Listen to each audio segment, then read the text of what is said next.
our highlight. Sue and I would not miss this for the world, whether it's our birthday, whether we've got our lip gloss on. There are conversations that must be had by hook or by crook. So here we are today. Jan, Serena, Rosanna, Sue, Jenna, Emma, and I are going to be engaging live on LinkedIn in the conversations around the relationship between tutors and parents. And I'm hoping that this is going to become a really empathetic space. And I'm probably going to be a little bit soppy and be very honest as a mum, as well as a tutor, to what tutoring means to me.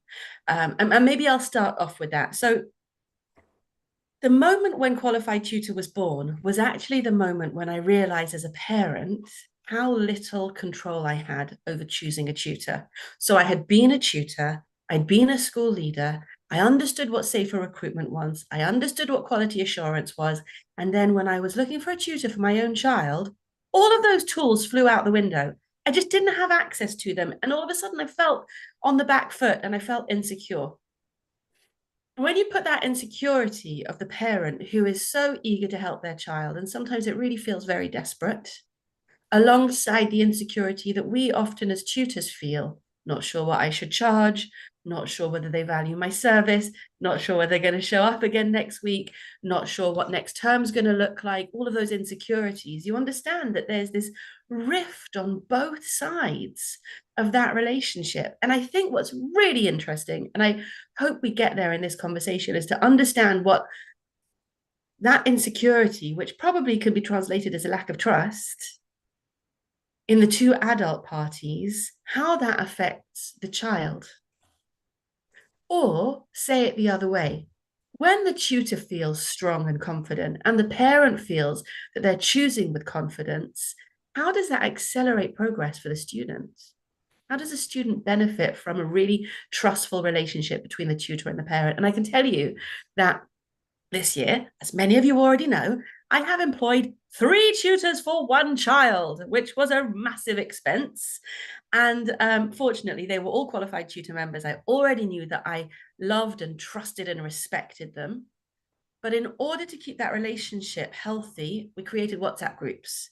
So I had a WhatsApp group for my son, the tutor, and myself, so 3 of those. And I was the observer. So I would nudge him to message her, or I would tell her that he needs a little bit of a push, but I wouldn't take the lead in that WhatsApp group. It just helped me to observe, to see that they had a rapport, and to sort of move the conversation forward in a way that felt appropriate to me, because he's 16 and he needs to learn to be independent. So that's a little bit of context about where I hope this conversation will go. So let's just warm up with a question about the relationship between you and the parents that you work with, and what you think is the sort of the texture, the state of play of that relationship right now. Jan, would it be all right if I started with you? Yeah, sure. So I feel like in general, I have a quite good relationship with the parents I'm working with. They trust me a lot. And sometimes they would even send me the school reports of the child, asking me, oh, what's your feedback? What do you think about my child's performance at school? So yeah, it's not just about the tutoring itself, but also the parents trust me in the way that yeah, she would send me a lot of other materials about her child. So yeah, I Isn't that think amazing? How does thank that make you you. feel? Yeah, I definitely feel like I'm trusted, and I really appreciate the parents treating me like a genuine mentor of a child. Yeah, and also she sometimes sent me some very lovely messages saying that thank you so much. My child is now reading independently by herself after taking your classes. Yes, I always got some very positive messages from the parents. Makes me feel like, wow, I really feel like sense of achievement. Yum. Okay, whilst we're on that subject, let me remind you that the 2nd of July is World Tutors Day. And one of the most important thing about World Tutors Day is thank your tutor. So teaching parents to remember to say thank you, because Jan, you just said that you had that sense of achievement. You jolly well deserve that achievement, that sense, that feeling, right? Because of the effort that you put in all year round. So reminding parents to have that attitude of gratitude is, I think, something that it's on us to sort of jumpstart, yeah, so that it becomes culture. Um, Serena, can we call on you next in terms of the texture of your existing relationships between parents? Yeah, I mean, obviously it differs from parent to parent, but on the whole, same as Jan, it's hugely positive on the whole. I've had one ghastly experience since 2019, but that doesn't sit too badly with me because I know I did everything that I could. That was just a complete anomaly. But yeah, mostly really positive, and it's lovely when siblings come on board too, or when somebody says, "Oh, you know, so and so said you're lovely. We thought we'd come and have a go." So that's really lovely. Um, yeah, I find it a bit difficult. The thing I find it a bit difficult with parents sometimes is when they start to talk disparagingly about the class teacher. I find that quite awkward territory. And they'll do that in front of the child. And then that can build a bit of a them and us culture. And I'm always say, you know, it's very difficult being a classroom teacher. There's a reason I'm doing this. Um, so, you know, they're in a very difficult situation and they'll make unfair comparisons between my work as a tutor and what a teacher's trying to do 5 days a week in a class of 30. Fantastically helpful list of contributions there, and let me just count them out because I want to be able to pull on each thread as the conversation goes through. So you mentioned the relationship with the teacher and how you can reflect on that, Yeah. um, and how you can almost take the lead in helping that not be toxic. Build a bit um, of empathy, I think. yeah, Yeah. yeah. And it's really hard, is a really helpful thing to say to the parent, because the parent and the teacher fall into this situation, don't they, where they forget to empathize with each other. And if Yeah. we can do something to help with that, then so much the better. Yeah. Really, really powerful. I really want to find out about that ghastly experience with one parent, and we're going to come back to it because it would be a really boring conversation if we all finished off by saying, yeah, no, I get on really well with everyone. Because the reality is, firstly, there's a how to that. How do you make sure that you get on well with everyone? How do you set your systems up so that you mostly have really good experiences? And Communicate secondly, first, I think. was that? Communicate first. So I get think you're in there right. straight We'll, we'll, away. we'll come back. We'll come back. And then that other point about, what bad looks like, how you might be able to sniff it out early on, yeah, and what to do about it. So we'll come back to all of those things. And then the piece about siblings is, I think, adorable. Can I just have a show of hands? Who has siblings? Which is, sorry, I understand that you might have brothers and sisters. What I meant was gets referred to siblings. And I think that that is such a gorgeous, gorgeous compliment, isn't it? I like you so much. I want you to stay in my family longer. I want your influence across my family. It's such a lovely, lovely thing. So let's Sue, can I call on you next? Come on back. Sorry, can you repeat the question? Because I Yeah, just well, the had a question pause. was, what does your relationship with parents currently look like? Um, I think I think parents are the same students. They don't come in the same size and packages, do they? Right. I think increasingly parents do want this sort of part of the family, kind of come to you with how they're behaving, their anxieties with border things. I think that's becoming more common. And most of my parents know that that's my style of tutoring because right at that meet and greet, and trust is built by honesty and being clear about expectations. And right at our very first meet and greet, I do if you want formal, if you want someone who's just a teacher, I'm probably not your person. This will be more holistic. It will be more about coaching and understanding. So for the most part, having set those expectations out, they are the kinds of clients that I get. They are um, the kinds of families that I work with. But there are still some that very much want just to send their child through the door, and that's they get feedback by email from me each time, and they're happy with that distance, and I have to respect that, I think. Remind me how old your students are? Well, mostly I do Kent Test or GCSE English, but I have acquired through a slightly less straightforward me. No, I've through referrals from people. I have acquired a few really little ones, Right. that just come in for very short sessions and fun with Sue, is how mum sells them. So obviously with those, it's massively hands-on. With parents, and some parents actually, they see themselves as part of the whole package. I think that they're coming, we're expensive, aren't we? We're really expensive. So to be fair, equipping the parents to continue what we do, and maybe with the younger ones eventually to hand our role over to the parents, I think is an important thing as well. I love this. I love this direction you're taking it in. So yesterday I did an interview for World Tutors Day with Sue Atkins, who is the parenting expert for BBC and ITV and Disney, and just generally very, very prolific parenting advisor, and also a really sort of bubbly, warm human. And when we were talking, she said, obviously she sort of did her research about Qualified Tutor. We've had a few conversations now. We're just getting to know each other. And she said, it's not hot housing, is it? I'm like, no, I know. I can just imagine all of your eyes rolling. No, it's not hot housing. As a parenting expert who's a former deputy head, that was new news to her.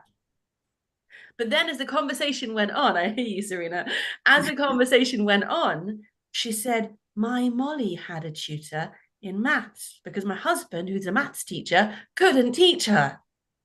So Molly had a maths tutor, and she left feeling bright and confident after that input. And we know about that holistic input. By the end of the conversation that I'd had with Sue, we understood that the parent and the tutor sit like facilitators alongside the student. And that becomes really interesting, where we create between us guide rails and boundaries where the student learns to sort of walk their own path. And that was a really beautiful model where, Sue, those parents that come into you and sort of pick up your vibe and repeat it at home, you're sort of influencing their parenting. It feels like a very weighty responsibility, doesn't it? Oh, I wouldn't set myself up as a parenting expert, but yeah, I think that my children are adults now, but I think there are times when actually, as a parent, even when we've got supportive people around us, we can feel quite isolated.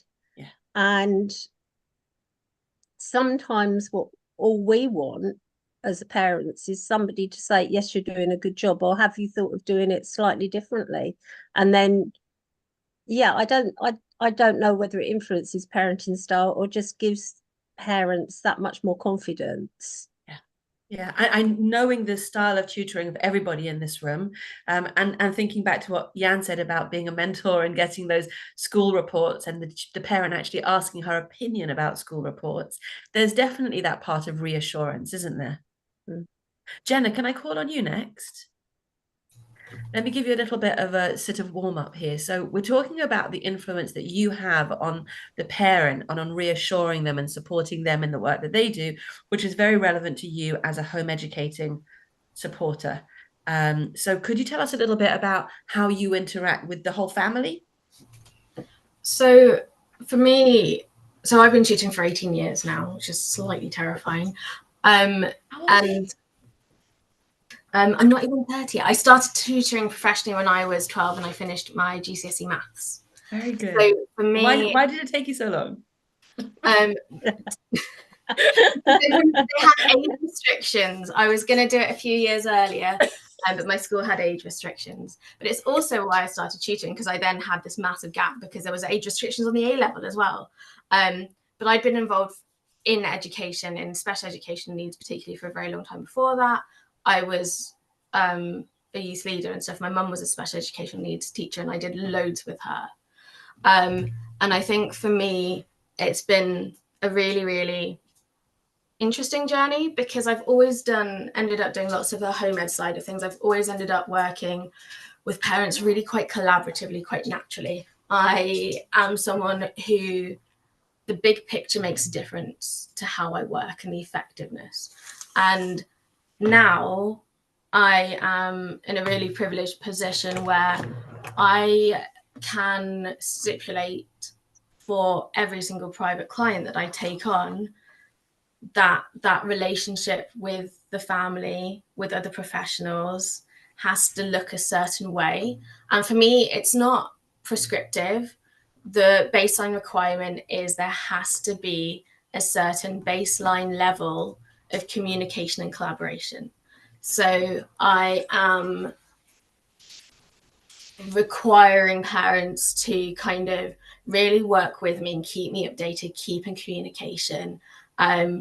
We have groups that run for parents to meet with other parents and to support each other. And I am very, very involved in family life. One of the things that one of my parents said recently, which is an interesting way of putting it, is that to an extent, I require a certain level of codependence, including from parents. And it's part of the journey because of the kinds of young people I often work with, because of the way that I work with young people. I really believe that tutoring and education and learning has to be integrated into everything.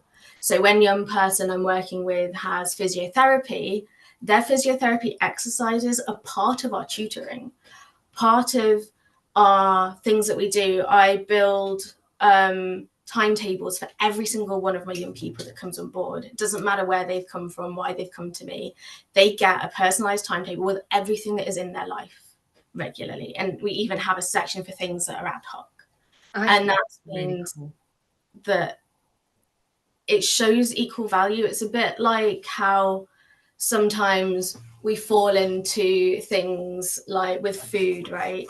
There's a real thing, and it's changing so much more now. People are a lot more aware of it, of, you know, you have to finish what's on your plate before you can have dessert, and lauding dessert as this really, really special, valuable thing. Even if a child isn't a sweet tooth or doesn't have a sweet tooth, sorry, or isn't that way motivated naturally, you may find that that is what you create, and it creates a really specific relationship, and that can go in a lot of different ways. At its extreme, you know, you can end up with disordered eating, or, you know, all sorts of different things at its extreme, and then all the way through to it not really having an effect on, or an observable effect. And I think that it kind of comes down to that sort of relationship.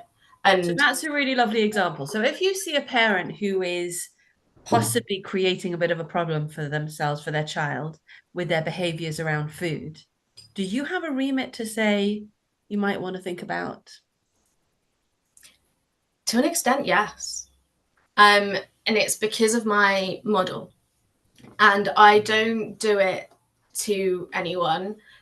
I don't do it without sensitivity and without actual reason. So if so it depends as well on the specific kind of setup. So I run a few different programs. Not all of my young people are home educated. Some of them are flexi schooled, some of them are full-time home educated, some of them are in full-time education, some of them are not able to engage in any education, and it's very, very pastoral, very, very kind of activities based and all of that. So it really, really depends on that initial relationship, where we are in that relationship and what effect it's having. At the basis where we are in that relationship is really interesting. Exactly. I'm not going to go the first time I see them unless there is genuine concern, safeguarding level. I'm not going to raise it like off the bat. As part of my onboarding assessments, I do ask, because even where I'm not taking on a young person with SEN, I do ask about what their preferences are with food, what are their favorite foods, what's their relationship like with food, just as I do the same thing with interests, sports, subjects, games, you know, all of those things. It's part and parcel of that. And I have it, and it's again going back to that relationship with food kind of analogy.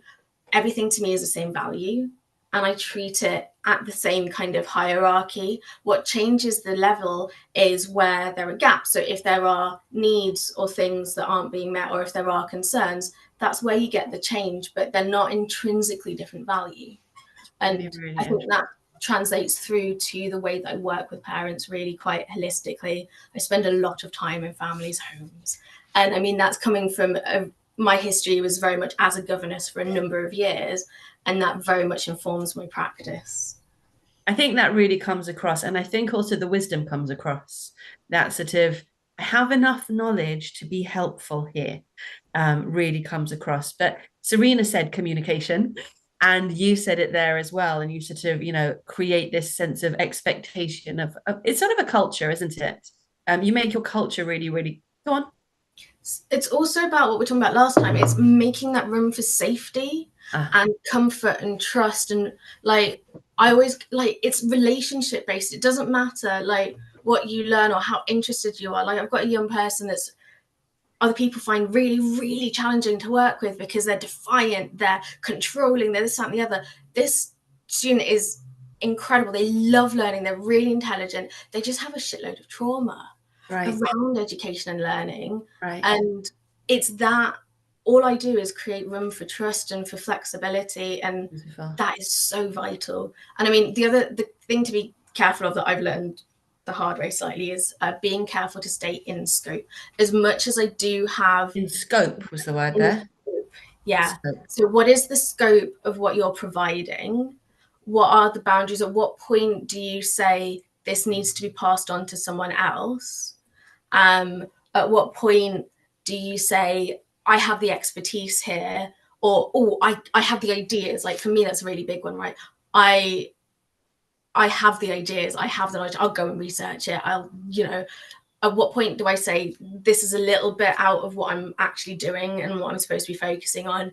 And so that's part of the trustful relationship, isn't it? Yeah. Because the parent has employed you to do a specific thing, and for you to have a real sense of, even in the privacy of this session, if I'm going too far out of it, that's not trustful. That's not within what we've agreed. And I think that's really, really healthy. I want to go to Rosanna next, if you don't mind, because I feel, Rosanna, like you have, and I'm making an assumption here, you sort of have the opposite situation to Jenna, where your students and their families, I believe, are on the other side of the world, coming from a different culture, and they're slightly older. So how do you reach the parents and build relationship with them? Yeah, it's a good question. By the way, my internet's a bit dodgy today, so I'm really sorry if I cut out. Hopefully I won't. Yeah, so I do a mixture of work in the UK, but then, like you say, I do have clients overseas, and my clients overseas tend to vary in age, but a lot of them can be quite young. So, by the way, can everyone hear me okay? Yeah. Yeah, cool. So the way that I do it is really, because it's very different to Jenna, who's obviously in the houses of people, and it's a lot more personal in a way and holistic, like you say. So I think for me, it really depends on the parent, but I think like regular communication online is the main way that I have to do it, because I'm kind of limited with options. There is a lot of like back and forth messaging, which can be fairly time consuming, but I don't mind, because for me, it's about addressing the parents' questions, because a lot of them do have questions like, and going back to building trust as well, a lot of it, like I've seen them be quite wary sometimes and trying to sort of empathize with them. So for example, because they're overseas, there's different like payment tools, for instance. So I'm having to deal with things like, rather than just having a bank transfer, which is what I use for UK clients, I've got to use things like PayPal, Wise, which is like a transfer thing for international payments. And I see them being quite wary. Like I had a parent the other day, and she said, how do I pay you? And I said, well, PayPal works quite well, and so does Wise. And she said, I'm worried about getting scammed. So I'm having to kind of empathize. And I just sent a message back saying, I totally understand. There are these scams out there. As long as you don't click anything dodgy, that's fine. So trying to empathize, I think, even over text and messages, I find is very, very helpful. So, and also the flip side of that is there are ways for you to signal trustworthiness. Yeah, long distance. And for example, having a Stripe account or a PayPal account is more trustworthy, isn't it? It signals, I've done this before, I've been doing this for a while. And we learn to read those signals. Emma, I feel like you're a person who sort of scales trustworthiness through your systems. Is that something that's fair to say? That sounds big. I didn't mean to say that you were just the systems.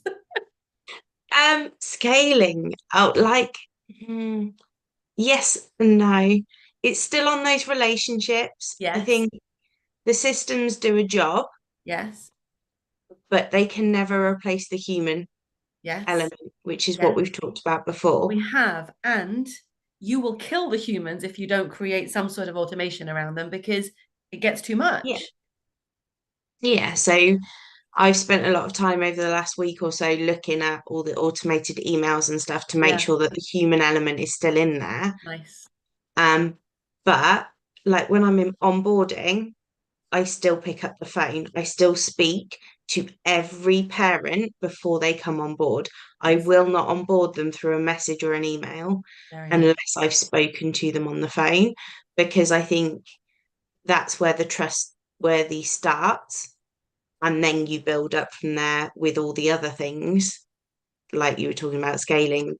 But it starts with a conversation. It starts with that one-to-one interaction and builds from there. Can I ask a really, really minor question that I think is quite powerful? How many typos can you get away with in an email before you start looking untrustworthy? Jenna says 1. Serena says 1. My answer isn't 1. My answer is it. Well, D definitely says none, because D is editor extraordinaire. Go on, Jenna. So for me, I'm dyslexic as well, which does not help whatsoever. But it's about that trust and that communication that you have. So it's how whether you put a funny disclaimer in your email. Have you seen those? I know somebody who says, my spelling is moistly good. Oh gosh, yeah. Serena doesn't like that at all. Rosanna, go on. Yeah, I think Jenna asked a really, really good question, which I'd love to address. But on the typo point, it really irks me. I've got to say, like, from my own perspective, like my mum and I have a bit of a joke about it, because when I lived at home, there was this van near us and it said mobile gaming at its finest. So it was nothing to do with tutoring, but it said it's with an apostrophe when it was possessive, and it just drives me mad. So I've got a very low tolerance for it personally. So I check my emails Truss crazy. calls that the greengrocer's apostrophe. Have you read? Oh, really? Yeah. Love it. If you haven't read Eat, Shoots and Leaves, buy it for your mum and leave it in the downstairs loo. I will. She loves a present, so I'll definitely do that. That's a good idea. What was Jenna's question? Oh, it was a really good one. It was just about how you build that trust virtually, given that they're at such a distance and it's all online. Going back to Emma's point about, having a call with the parents, I think that's a fantastic idea. Yeah. The only issue, and I think Jan can maybe attest to this as well, working in similar markets to me, sometimes there's a language barrier. So they might not speak very good English as the parent, but it's enough to kind of communicate over message. So that's not always possible. I think for me, like I say, it's dealing with the questions that parents have. And in some cases, and I don't always like to do this, but it's a case of giving them a trial class, even if it's an unpaid one initially, so that they can build that trust up. And just, I was thinking as well, I did a CPD the other day, and there was some training in there about the kind of language that you use on the topic of language. And it's changing what you say slightly to just make yourself sound more professional. So for instance, rather than saying, if a parent asks, how can I pay you? Say, we'll use PayPal. So what's worked well in the past is that parents or parents tend to do this. And having that, because obviously that plants the idea in the parent's head that your stuff, you're a kind of seasoned professional, and you're used to it. So I think that helps. I like that, Rosanna. That was fantastic. Did we capture that? So we're saying use language that implies you've done this lots of times before, because it makes everybody feel better. Emma, go. The one thing that I don't think has been mentioned yet, that again we mention in nearly every one of these, honesty. Honesty builds that trustworthiness. And again, I had another one of those conversations yesterday with a parent of, I had to be brutally honest. And it builds trustworthiness. She came on the phone, she was panicked, she was struggling at home with her child, and back to that whole, we're coaching the parents as well as the children. And I coached her through the call, gave her some suggestions, and by the end of it, I could hear in her voice that she'd calmed down. And I said it. I said to her, I can tell you seem calmer. Next time, just pick up the phone. Like, just ring me. Don't get to this point where you feel like this, because there's no need for it. I'm finding this quite triggering. I must share this with you. I had a similar conversation with a Senko who was impossible to get hold of. And when you speak to somebody who is impossible to get hold of and they say, just phone me, I'm here for you. And you're like, if you only knew, You're right? not actually. You're not actually. You think you are, because you know where your phone is. I don't know how to get hold of your phone. So I know that that's not who you are. And I think it's an interesting thing to share with a parent listener or to share with tutors in terms of empathy, to understand that one of the things that we offer is being accessible. Yeah, absolutely. Yeah? And that's really, really powerful. Yes, honesty. And, you know, interesting to think about that, Senko, and the lack of insight that she had to be able to say that, because it was the opposite of what was true. Now, Serena used the word ghastly, and it's here on my list. I'm not going to go to you yet, Serena, though. If you could, in this group, tell me about what does ghastly look like in a parent relationship, and let's remember to be empathetic and see it from, you know, what does ghastly feel like for the parent also. Claire, I know that there's not much ghastly in your tutoring experience, but can you start us off? I think ghastly would look like they're trying to tell you what to do rather than trust your professionalism. And just Nice. and not respond, you know, when you are trying to interact with them. And actually, conversely to what Emma was saying, I've had very little contact with a lot of my parents, and all my work's face to face. So there's a lot of opportunity for me to see the people. My longest commute is 8 minutes up the road. Remind us how old your students are. I work with years 3 to 11. Right. So as a primary tutor, that certainly should be less the case. Yeah, but I think that because my primary tutoring is nearly all linked to the local junior school, Okay. I've got trust by association. Yes. But yeah, so that's slightly different. But back to the point, yeah, ghastly, I think ghastly's definitely going to be that they just don't trust you, and they're like, my child needs this, and this. I don't care what you say. This is what I want you to do with them. When actually, you know, if it's a GCSE student and they're saying, they're telling you they want grade 8, and you're looking, well, you're going to scrape a 5 if the wind's blowing in the right direction. Yeah, there needs to be ghastly, got to be lack of trust. Helen, take us on from there, please. Yeah. You need me to warm up the question for you? Well, just obviously coming in a little bit late for Yeah, let me give you a run up. So we've talked about all the nice things about parents. So Yay! Now we're talking about the hard stuff. And we're talking about when it all goes a bit awry and you and initially, before we discuss what to do about it, what does wrong look like in the relationship between the tutor and the parent? So yeah, I definitely agree with the ones that don't trust you. The ones, actually, you've brought me in as a professional to support your child, because you're in a position where you can't do that, and whatever's going on with the school system, they can't do it either. There's something that's broken down there. You're bringing me in to fix it. So trust me to fix it. As part of that, ghastly is a parent that doesn't get back to you. Ghastly is a parent, maybe one that is slow to pay, and it's the one that you always have to chase for payment. It's the one where you flag that there is something not typical. I've had this year. A student, looking at them, there's no diagnosis. I would suspect potentially some executive function issues. And I've sort of nudged the question to the parent, is there anything from school? And I just get nothing back. And that's kind of, ghastly might not be the right word. So let's troubleshoot that for a second. Are you communicating with parent in the right way, on the right platform, at the right times, with the right language? So there's a lot to go with there. However it is, it's not working. However, I have been reaching out. Let's just explore that for a second. What platforms do you use to communicate with parents? Hands up for email? Hands up for WhatsApp? Hands up for text message? Facebook, LinkedIn, Messenger, those kind of things? Right. What's working best for you? Helen, come back to you. Well, usually email, because it can be referred back to. Text messages, I find, get lost. WhatsApp's less so. Text messages are very easy. I've seen that. I've put my phone to the side, I'll deal with it later, and then you forget. Emails sort of sit there a little bit more visibly. Right.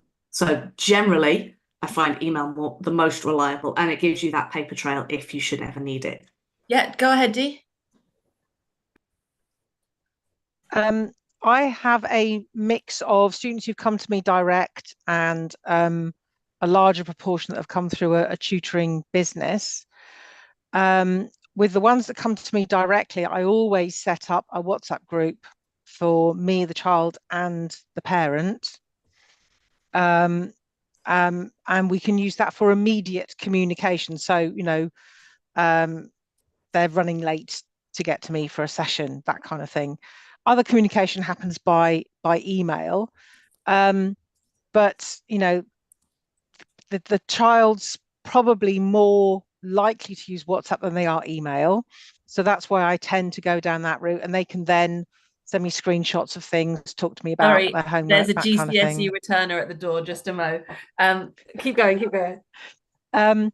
With the students that have come to me through the business, some have been with me for quite some time, and it's got to the point where I've suggested setting up a WhatsApp, and they've been happy with that, and that's proved really, really helpful. Talking about the ghastly situation, the parent, because I'm working with the business, I don't get to do a discovery call per se. When the student's given to me by the business, I'm expected to just get on and start delivering maths tuition. And I find that very difficult because it's very different to how I would do it if a student had come or a parent had come to me directly. And you worry that taking the time to get to know them initially is not within the scope, as Jenna said before, because somebody else has already had those conversations with them. Yeah, exactly. Emma, I wonder whether your tutors might say the same thing if you're having the onboarding conversation with them. I know Georgina has that issue where she gets all the yummy get to know you stuff and then she passes them on, and the tutor doesn't have that.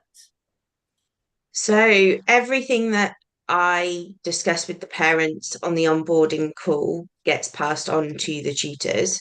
So we use TutorCruncher, and in the job description, like all of those notes are in there.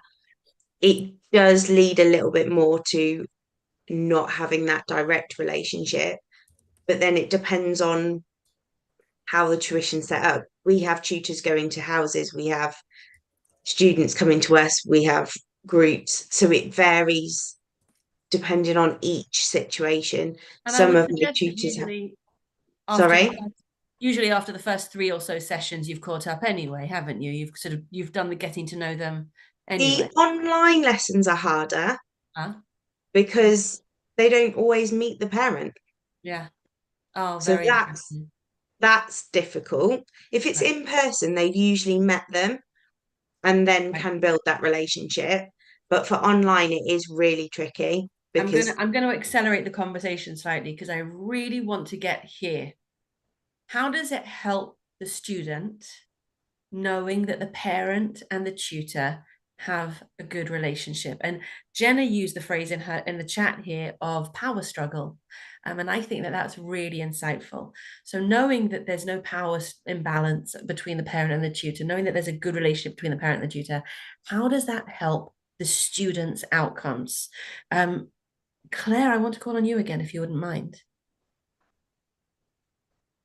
I just think they just need to know that you communicate with each other, that it's not completely separate worlds. I had this in the classroom where, you know, you've got a child who's playing up because they see home and school completely separate, and then suddenly they realise that adults talk to each other and that you can email. Look at Ellen, like, it's our secret trick. That you can catch a parent on the playground, or you can email them, phone them, have a conversation, and suddenly it's kind of like, oh, these worlds do collide. And I think, you know, and it works both ways. It works for dealing with problems, but it also works for providing support and encouraging that it's a team effort. Yeah, it's a team effort. Jenna's word about holistic is absolutely right there. And, you know, I always talk about it takes a village to raise a child. That's because I'm desperate for help.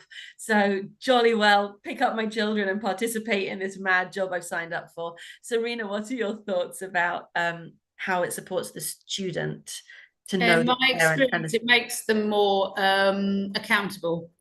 So Ooh. I haven't done my homework this week, and the excuse is if they know that you're going to be communicating with their mum or dad, they won't just be able to say, "Oh, we lost it," or "My dog ate it," or "My mum didn't get time to do it this week." It was my mum's fault. Yeah. So it just makes them, and the children that I have a better relationship with the parents, the ones that email me back, or the ones that we just have an ongoing dialogue in between the sessions, those children undoubtedly get more out of the sessions because I'm curious, hold on. Do you have to hold a little bit of space so that it doesn't become too informal there, where there's so much back and forth that they get lax? No, I don't. It's always work related.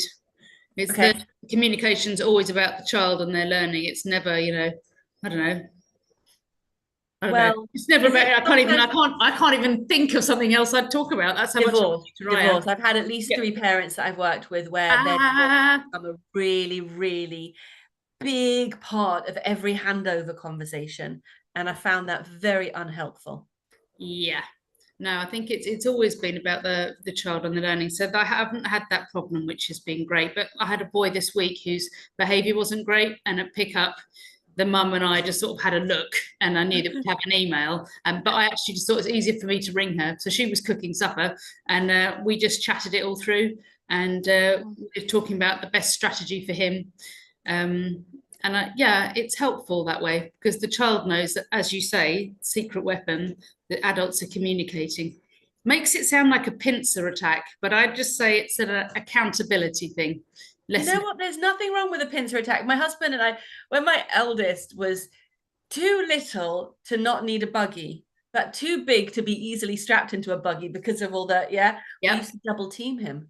Sometimes you just need to double team, don't you? And that's sometimes who you are, the relationship between you and the student, that you and the parent.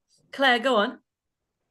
I just want to drop in because I do an after school maths club for year 3 and 4, and it's very playful, but there's one particular boy who doesn't always engage that much. He's really, really good at maths. He's year 3 and he doesn't always engage that much. And the other week he one lad had done something lovely on a whiteboard. I'd given him a real independence about what to do, and he'd worked really hard. And this boy walked over and he just smudged his hand right across the whiteboard and undid this other lad's work. Jealous. And then it's just lots of little things. And then his mum emailed me this week and she was just like, oh, he's been saying that he's getting a bit bored, that it's a bit easy. And I'm like, that's fine, I'm all for the feedback. She's like, oh, and she asked me, what's his behavior like? So we've now got this dialogue going on, and I sent her a message and I said, I've been thinking about emailing you and what had happened and how I found him, and obviously he's great at maths, and she sent such a supportive email back. And so hopefully now that because they call me by my first name, I think that they often struggle to see me as a teacher. So there's often a little bit of a weird relationship there because I'm in school, but I'm Claire, not Mrs. Torbett. And so they find that line a bit blurry. But hopefully now I'm seeing the next maths club. Would you do something about that, or that doesn't? Would you ask them to call you Mrs. T next time or something? Absolutely not. No, they're allowed to call me Claire because I make it very clear that it's a fun club. We're there to, all my students just call me Claire. So they find that a bit bewildering, but they do like it. And you can see sometimes they go, Miss Claire? Miss Claire, yes. But it was just the fact that I had this email conversation with the mum now, and we've opened up that channel, and she was really supportive of what I was saying, and I can hear what she's saying, but we have got that record, and he will know that we've talked. One more question on the subject, and the former teachers in the room will know what I mean. Sometimes you meet the parents, you've worked with the child for a while. We usually have this in October parents' evening, okay? You've worked with the child for 3, 4, 5 weeks. You sit down with the parents and finally it clicks into place. You're like, oh, that's what... You all of a sudden see the other side of that child. You see where they're getting it from, if you know what I mean. And you'll have the bombastic child with the bombastic father, or you'll have the insecure, student with the, really unsure of themselves parent. And sometimes you'll have a child who really doesn't get it. And you sit with the parents and you're like, oh, you don't get it either. I really need to break this down and communicate in a way that's really accessible here. Sometimes the parents are part of what you're seeing with the child in a way that becomes really helpful. And doing without that knowledge is sort of working with one hand tied behind your back. Claire, I can see you've got more to share. Go ahead. I just wanted to add that so my eldest has ADHD, and he was diagnosed properly in year 4. He's doing his GCSEs now, and it's been absolutely amazing. But more recently, I've been looking at teenage him and looking in the mirror and going, and yeah, my assessment is next week. Many of us have been diagnosing ourselves through our children in recent years. Serena, what are your thoughts about that? What about diagnosing ourselves through our children? No, about seeing the parent and the child and the parallels between yes, them. and often the opposite as well. I've had children that are completely on it, and the parents are not interested. I had at one school, I did a parents' evening. Out of 30 families, I had 3 turn up. One asked me how much he could buy the school computer off me for, and the other mum and another pair of parents were both absolutely drunk. Like, you could smell the booze coming off them, and their children were real grafters, really wanted to do well, English as a second language, but put themselves into their work 100%. And yeah, and so they can surprise you either way. You can think, oh yeah, it all comes together now, or it can be like, wow, your child is really sort of, but you've just told us a really clear story about those children and what motivates them. Yeah, like overcoming adversity and motivating themselves. It's just inspiring. Yeah, that's really powerful. Thank you. I really appreciate that. Rosanna, you were nodding and shaking your head there. Do you want to round off the conversation with us? Yeah, I actually just put it in the chat what I was thinking. I can really echo that point about sometimes it's the opposite. So I see it a lot in the emotional state of the parent and the child. So I've had parents before who are just like really frazzled, and they're like, my child's not doing enough, and they're just so anxious. And then the kid's like, I'm fine, it's all under control. And then I wonder, not to blame the kid at all, but I do wonder, is the parent's anxiety at least in part caused by their child being so That's me with my son. That's it. You so would be slightly more anxious. I could be slightly less anxious. Yeah. So I think they worry because, like, well, they probably think that the child's too laid back, maybe. Yeah. So I see it a lot with teenagers. Okay, awesome. Our 1-minute question to wrap up this conversation is, what advice would you give to parents about the tutoring relationship? Serena, can I start off with you? If you trust them enough to look after your child in the first place, go with that and give them a chance, I would say, because it's very frustrating from a tutor's viewpoint to be misrepresented or misunderstood or mistrusted. So awesome. Thank you. Jenna. Wait, sorry, Serena's just taken all of it. Yeah, that. Go on, Jenna, you're going to find something in a corner somewhere that she hasn't touched on yet. Sorry. I mean, just maybe I just add to it instead. Go on then. If you trust us and believe in us enough to work with your child, that has to go all the way. That can't be halfway. It can't be you completely trust us, but also at the same time you think we're incompetent or not good enough. And whatever. Rosanna?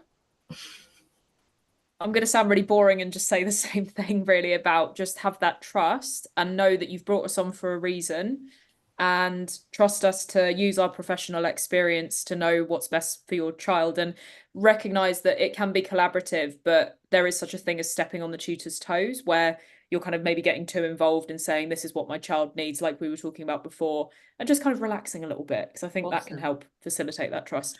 Relax. Claire?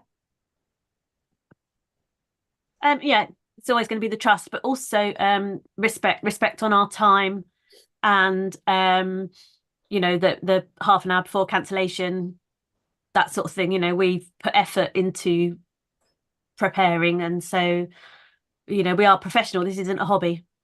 Awesome. Dee?